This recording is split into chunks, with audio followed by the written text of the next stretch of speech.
Savais-tu ça? En 1917-18, là, dans ces années-là, il y a eu la grippe espagnole. Ça, c'était une grippe qui faisait que des fois, les gens étaient tombés dans le coma. Mais ils n'étaient pas vraiment morts. Mais on pensait qu'ils étaient morts, on n'était pas sûr.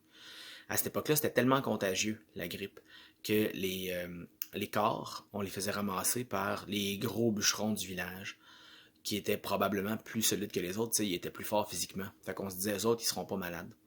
Puis pour les protéger, ben, on leur donnait de l'alcool. Dans le fond, on disait que l'alcool fort allait les protéger de la maladie. Ça faisait que ces gars-là n'étaient pas tout à fait en état d'évaluer si les gens étaient morts ou pas, tu sais. Ils étaient un peu en boisson.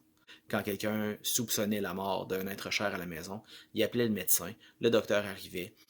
Des fois, il rentrait même pas dans la maison, il regardait par la fenêtre, puis là, il signait un certificat de décès. Puis après ça, il avisait les fossoyeurs, les gros bûcherons sous, de venir ramasser le corps.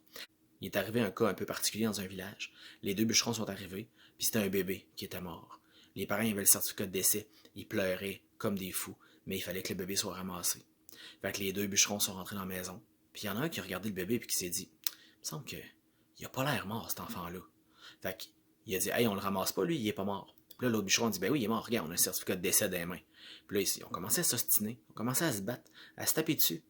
Puis ils se sont arrêtés quand le bébé s'est mis à pleurer. Il était pas mort.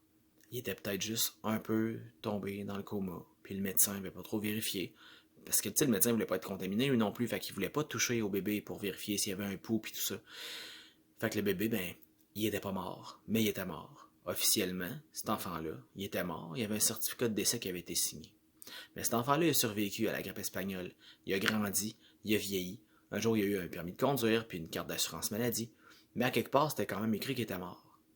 Puis quand il est mort pour de vrai, ben, il y a eu un deuxième certificat de décès. Fait que cet enfant-là, officiellement, qui est devenu un adulte puis une personne âgée, ben, il est mort 2 fois.